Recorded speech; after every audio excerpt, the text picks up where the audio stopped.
We'll just ask the witnesses to introduce themselves. With one exception, Mr. Case has a guest from Hawaii, and I will give him the special privilege of giving that introduction now. Thank you for that accommodation, Mr. Chairman. I want to introduce Mr. David Smith here to our left. David is the administrator of the Hawaii State Department of Land and Natural Resources Division of Forestry and Wildlife, or DOFA as we call it in Hawaii. DOFA is actually one of the oldest forestry services in our country. It was started just a few years after we joined the country as a territory in the very early 1900s, because the folks in Hawaii at the time focused on the forest not just for threatened and endangered species, but as a watershed. And they were very passionate about that. DOFA controls 1/4 of all of the land in Hawaii, 1 million acres. David has a very long and illustrious history and career, which I will also, in the interest of time, skip by. But I just want to say that what I hope and expect him to testify to is the value of the Endangered Species Act and other programs, the practical on-the-ground effect of the protection, and what I've already discussed as one of the extinction capitals of the world, an unfortunate description of Hawaii, but nonetheless, progress has been made under federal laws, and I think he'll elucidate that. So thank you for the opportunity to introduce him. Thank you, Mr. Case, and aloha, Mr. Smith. You are recognized for 5 minutes. Aloha, and thank you for having me here. As Representative Case mentioned, we are unfortunately referred to frequently as one of the endangered species capitals of the world. Hawaii, while having approximately 0.2% of the landmass of the United States, contains about 45 to 50% of the endangered species. So an inordinate amount, more than any other state in the country. We have about 100 plant taxa that have already gone extinct. We have another 200 that have 50 or fewer individuals. It's a pressing concern for our division, who are tasked with trying to protect and manage endangered species. And another unfortunate statistic is that not a single listed Hawaiian species has been taken off the list. And with the idea that every system is perfectly designed to get the results you're already getting, it seems like the funding currently allocated, the only way for a plant to get off the endangered species list in Hawaii is to go extinct, which is not the way that we want to proceed. So the scope and scale of challenges in Hawaii are enormous. There's a huge litany of things threatening species in Hawaii, but the primary overriding issues are invasive species and habitat loss. So between 1990 and 2003, we're having a lot of issues with endangered plant species going extinct. We're losing about one species a year, steady trickle of species blinking out. And the U.S. Fish and Wildlife Service took some discretionary funds and created the Plant Extinction Prevention Program, which was extremely successful in helping us stem the tide. So since that program was established in 2003, we haven't had a single plant species go extinct. Now that was discretionary funds. Since then, the money has dried up on the federal side, and the state's really been struggling to try to maintain that program in particular, but we do have the baseline, the foundation is set, and we have a lot of good people working on that program. So far it's sort of a fingers in the dike operation, and we're just trying to hold the line and keep species from actually going extinct. But right now it's kind of a rearguard action, and not one that is capable of actually recovering species, so we need a little more funding to give us that critical mass. HR 2918, the Title II, would establish the Pacific Islands Plants Conservation Fund. This is critically needed for the work that we do. The focus is to provide effective long-term conservation of plants and their ecosystems, and I think maintaining the ecosystems is a really important piece, to do the overall management for these species. The bill as written contains a full spectrum of management solutions, which is great. It's development and implementation of management plans, on-site monitoring, law enforcement, outreach and education, all very important pieces of the programs that we need in order to work on endangered species. It also establishes competitive financial assistance. The state does really well with competitive. It's also really important because the agencies in Hawaii and organizations work very well together cooperatively. We have a lot of partnerships built up. We have the Watershed Partnership Program, Invasive Species Council. And so there's a lot of entities. It wouldn't just be the state of Hawaii and my agency in particular, but there are a whole bunch of nonprofits and government agencies across the spectrum that are capable of competing for these funds, and I think it would be good to spread it, as we can. It also requires ample match, and the state has been investing heavily in their endangered species programs, and so the state's already well positioned to be able to match federal funds. Hawaii is also the chair of the Pacific Islands Forestry Committee with the Western Forestry Leadership Coalition. So we work with the Pacific Island territories to try to help them build capacity for their programs, as well as just down in Palau last year for the PIFC meeting. And I think we're making a lot of strides with helping the Pacific Islands in their efforts to protect forests and watersheds and endangered species. As such, Hawaii provides a bridge to the Pacific Islands, and I think we're well positioned to help them take advantage of this funding as well. So Hawaii strongly supports passage of HR 2918, and look forward to continuing to work closely with our federal government agencies on the recovery of Hawaii and the Pacific's endangered plant species. Thank you. Thank you, Mr. Smith. Ms. Mulhall, welcome. You're recognized for 5 minutes. Good afternoon, Chairman Huffman, Ranking Member McClintock, and members of the subcommittee.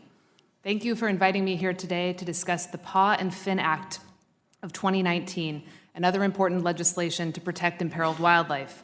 My name is Marjorie Mulhall, and I am the Legislative Director for Lands, Wildlife, and Oceans at Earth Justice, the nation's oldest and largest nonprofit environmental law organization. I'll begin by highlighting the importance and success of the Endangered Species Act, the ESA, which was passed in 1973 with overwhelming bipartisan support.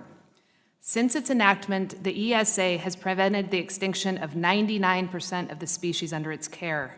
This law is the reason that creatures including gray whales, California condors, Florida manatees, and our nation's symbol, the bald eagle, still exist in the wild.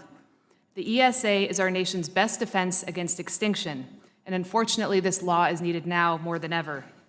Earlier this year, a global assessment of the planet's biodiversity found that approximately 1 million plant and animal species are on the verge of extinction due to human-caused threats.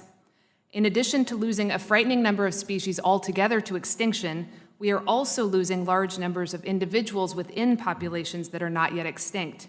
For example, a study published just last week found that bird populations in the United States and Canada have declined by about 30%, or 3 billion birds, just since 1970. I ask you to ponder those numbers for a moment. The abundance of animals, even on our continent, is slipping away by the billions in our lifetimes. In the midst of this biodiversity crisis, we should be working to strengthen, not weaken, our nation's best tool to help protect species. Unfortunately, the Trump administration has taken a major step in the wrong direction by issuing a set of regulatory changes that violate the ESA and undermine the Act's purpose of conserving imperiled species and the ecosystems upon which they depend. Here are a few key ways that these new regulations weaken the ESA and violate congressional intent behind this law. First, the regulations inject economic considerations into species listing decisions. The ESA explicitly requires that decisions to protect or to list species under the Act be made based solely on the best available scientific data. Yet with these new regulations, the agencies that implement the ESA will begin compiling economic information on their decisions to list species. To be clear, this move is a backdoor attempt to undermine the Act and science-based decisions under it. Second, these regulations undermine protections for newly listed threatened species. For more than 40 years, the U.S. Fish and Wildlife Service has extended automatic protections from killing and other forms of harm to species listed both as endangered and threatened under the Act. The Trump administration's new regulations eliminate these automatic protections for threatened species. This change sets up the very likely scenario that birds, mammals, and other species will be listed under the Act as threatened, and no actual protections will be in place to protect them from being harmed or killed. Third, these regulations weaken protections for critical habitat. Under the ESA, the agencies that administer this law are charged with identifying and protecting habitat that's essential for listed species survival and recovery. The new ESA regulations change the definition of what constitutes harm to this critical habitat in a way that will likely undermine protections and lead to piecemeal destruction of this essential habitat for species. All told, the Trump administration's new regulations undermine the strength of the ESA, and they violate congressional intent behind this law. Thankfully, Representatives Grijalva, Huffman, and other leaders in the House and Senate have introduced the Paw and Fin Act of 2019, which would repeal these damaging regulations and preserve congressional intent while protecting the ESA itself. Earth Justice is very glad to support this important bill, as well as other wildlife conservation legislation before the subcommittee today. In this time of alarming biodiversity loss, we need a strong, fully funded, and actively enforced Endangered Species Act more than ever. Earth Justice urges Congress to protect and to adequately fund this vital law. Thank you very much. Thank you very much, Ms. Mulhall. The chair now recognizes for 5 minutes, and I'm going to ask for your help in pronouncing this, but I think it's Ms. DeLatch. Correct.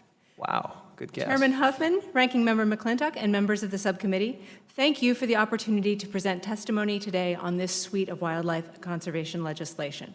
My name is Amy DeLack, and I am a senior policy analyst at Defenders of Wildlife, a national nonprofit conservation organization dedicated to the protection of all native plants and animals in their natural communities.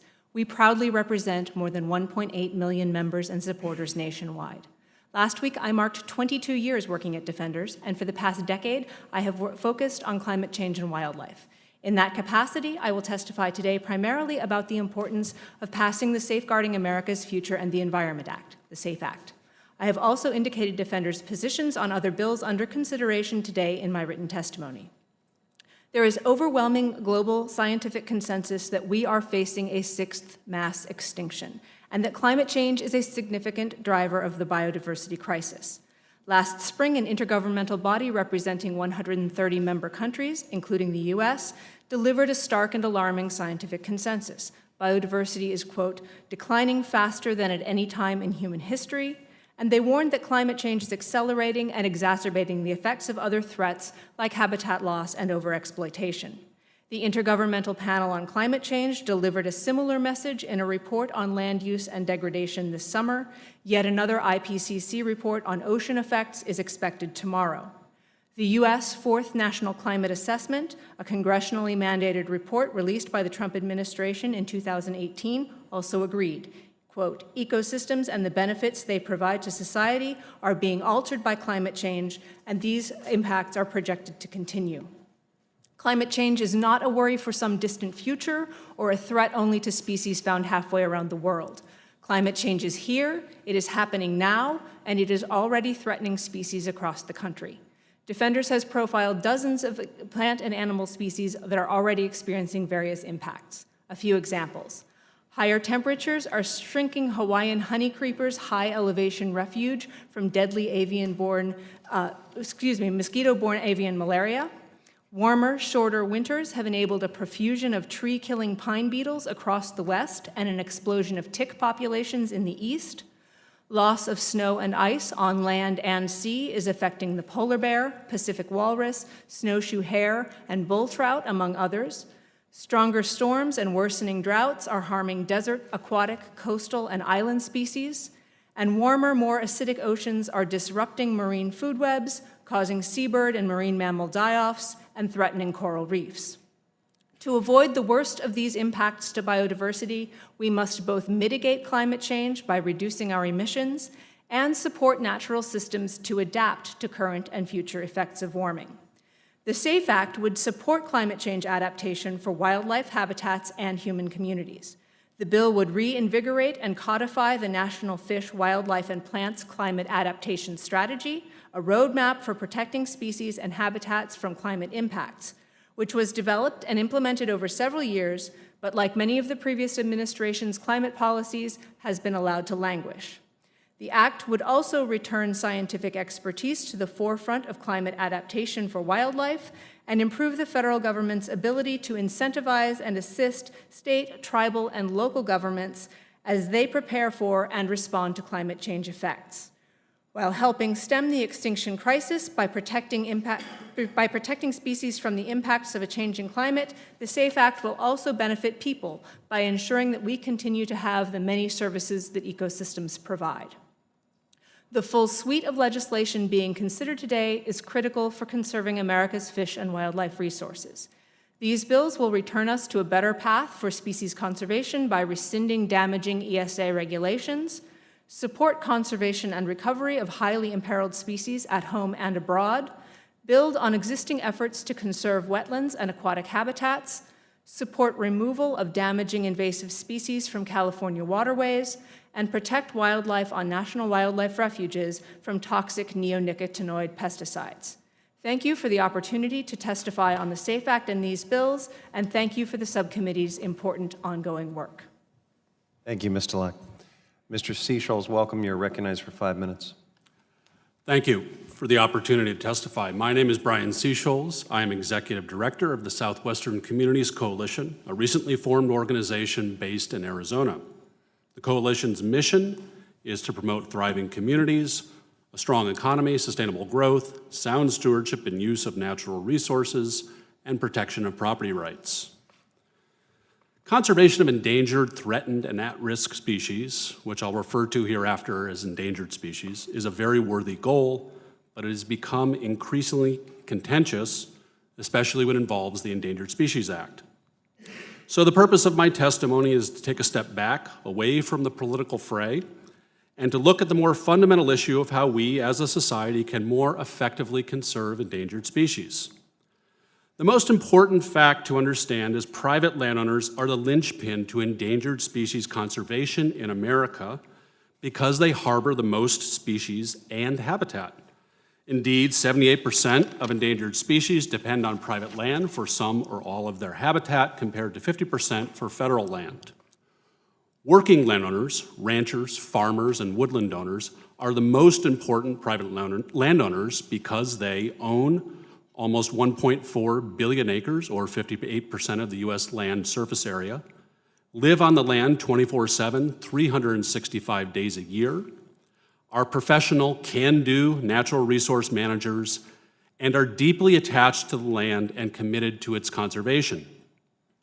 The second set of important facts to understand are the factors that encourage and discourage landowners from conserving endangered species.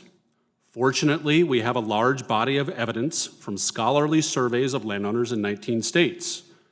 These surveys reveal landowners prefer a voluntary, non-regulatory, incentive-based approach to endangered species conservation. These same surveys also reveal landowners strongly dislike penalty-based approaches, such as the Endangered Species Act. One such example of this involved an Arizona rancher named Jim Chilton. Due to the temporary presence of an endangered fish on his Forest Service grazing allotment, the Center for Biological Diversity began a process that eventually resulted in the center publishing defamatory material about Mr. Chilton. He sued, won his case, and $600,000, and the jury found that the Center for Biological Diversity promulgated a, quote, malicious lie, unquote. The upshot for conservation is chilling. Landowners become more distrustful and less willing to be involved in endangered species conservation. Landowners' preference for a voluntary, non-regulatory, and incentive-based approach is synonymous with cooperative extension, which has been around for over 100 years. The need to work cooperatively with landowners to conserve endangered species is all the more necessary in the developing world. The calculation for people who live in close proximity to wildlife and are among the poorest people in the world is very simple. If wildlife is not a financial benefit to them, then they may well displace it with forms of land use that are beneficial. If wildlife conservation in the developing world can be financially beneficial to desperately poor people who live in rural areas, such as through regulated, well-managed trophy hunting, then wildlife stands a better chance of surviving. Shifting gears, I will address two bills under consideration. H.R. 4341 proposes to create a fund for endangered species conservation by foreign governments, However, what would be much more beneficial would be to remove regulatory obstacles to commerce in various species that can occur through well-managed and regulated trophy hunting. Or, as the title of a scholarly article put it, quote, banning trophy hunting will exacerbate biodiversity loss, unquote. Nigel Leader-Williams of Cambridge University and one of the world's foremost experts on wildlife conservation co-authored the article. Of the bills under discussion in this hearing, H.R. 2918 has the most potential to harm endangered species. The purpose of H.R. 2918 is to roll back administrative reforms to the Endangered Species Act that make the act more landowner-friendly and lessen anti-conservation regulatory burdens placed on America's most important conservationists, its working landowners. The success of endangered species conservation hinges on whether the concerns of America's and indeed the world's most important conservationists, its working landowners, are heeded. Thank you, and I will take your questions if you have any. I thank the witnesses, and Mr. Case, I believe you're up first. You're recognized for 5 minutes. Thank you, Mr. Chair. Mr. Smith, thank you for your testimony. I wanted you to follow up on a comment you made about the plant extinction prevention program. You called it extremely successful. I think those were your words. Just a little bit more on that program. How does it work? Why is it so successful? The success of the program is due in large part to partnerships that we have, both governmental agencies and private landowners. And we work directly with private landowners through the Watershed Partnership Program. It's a voluntary program where private landowners and government agencies work together on a voluntary basis. And we have MOUs already in place. So we're able to work across a broad spectrum. So it doesn't really matter who owns the land, whether it's public or private, what agency owns it. We already have the agreements in place that allow us to go out and work on the land that has the greatest need. It also allows for some landowners, such as Kamehameha Schools, that has some issues with federal funding. It allows us, if the state is involved, then it helps them with that interface. So it's very, very successful in bringing together landowners to work where it's most important. Okay, so this is a program under the umbrella of the Endangered Species Act, federal programs, which involves a voluntary understanding between the government and private landowners, and it has been very successful in Hawaii in preventing further erosion. As I recall the statistics, we were losing one species a year before the program, and after that, we have not lost any species, although they are still obviously endangered and threatened, but some of the slide has been reversed. Yes, sir, that's correct. Okay, and what is the status of that program right now, especially from a funding perspective? Well, it's declined by about 75%. The state's been able to, there was a match involved. The state is back down to the state's funding allocation, and so we're operating at about a 25% level at the moment. We've got a lot of good people in place. We're trying to keep it going with some additional discretionary funding, but it's really a struggle, and having another cash infusion into the program from federal agencies would be extremely helpful. All the people are in place, the infrastructure is there, the agreements are there. It's a shovel-ready program. We can stand it up and increase capacity very quickly. Shovel-ready, proven program, but insufficiently funded and therefore greater risk. Yes. Okay. And then turning to the administration's changes to the Endangered Species Act rules. Do you have a view as to what those impacts will mean if fully implemented on the ground in Hawaii? And I'm particularly focused on the proposed weakening of the threatened species category, where essentially they would not continue to have the benefit of the same protections as an endangered classification. Would your view be that under those rule changes, the threatened species would get better, or would they move into the endangered category? Well, the threatened species changes would remove the protections under endangered. So right now, if you downlist them and don't do a 4D rule, they're still fully protected. If you downlist them and don't do a 4D rule, then they would lose their protections under the endangered species. And would that place them at greater risk or less risk? Greater risk, certainly. Okay, so we would see probably an increase in the number of endangered species if we change that classification or that implementation of that classification. That's been the trend, yes. Okay, if not, removed from the list altogether by the other alternative you mentioned, which is extinction. Yes, sir. Okay, thank you very much. I yield back. I thank the gentleman, and I now recognize Ranking Member McClintock for 5 minutes. Thank you, Mr. Chairman. Just to clarify our previous discussion on the water laws in California, I want to ask unanimous consent to enter into the record California Senate Bill 606 and Assembly Bill 1668, signed into laws, chapters 14 and 15 of the state code, which were the bills I was referring to, plus an article published at the time from the Coast News Group, which I think very succinctly summarizes the bills direct water agencies to limit customers' indoor water use to an average of 55 gallons per person each day.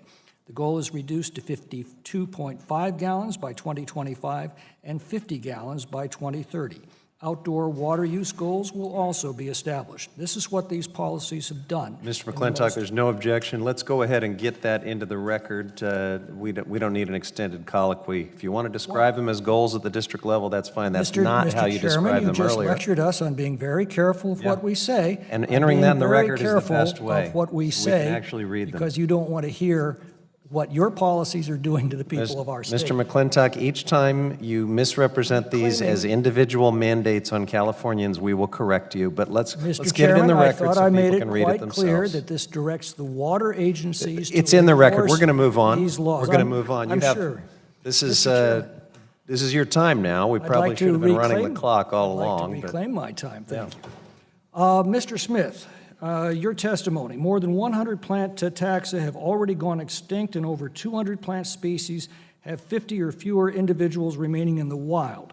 366 of the Hawaiian plant taxa are listed as threatened and endangered by federal and state governments, and an additional 48 species are proposed as endangered. Not a single listed Hawaiian plant species has been taken off the list. Is that your testimony? I believe that's correct, yes, sir. Thank you. My a friend from, my colleague from Hawaii calls that a remarkable success. In fact, the Washington Post reported that in the 46-year history of the Endangered Species Act, some 1,900 species have been listed as endangered under that act. Only 47 have been delisted. Mr. Seasholes, would you call that a remarkable success? Perhaps not. According to my math, that's a 2.5% success rate. That's what I would call, I mean, I've heard of easy A's before, but that's ridiculous. I think more to the point, it sounds to me like a 97.5% failure rate. Shouldn't we be doing better than that? I mean, with all the money that we've spent, with all of the cost we've imposed on producers and consumers, and all the suffering we've caused by jailing and bankrupting innocent landowners under this law? Shouldn't we be doing better?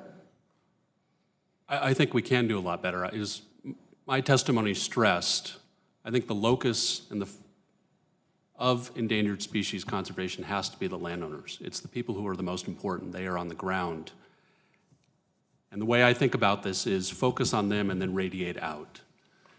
If you work with them cooperatively, if you extend the hand of friendship rather than the fist of regulation, you will get a lot better results. The problem is, a lot of landowners in this country, especially working landowners, are afraid, they're resentful, and they do not like this approach. No recovered species in Hawaii, 2.5% recovered under the 46-year history of this law.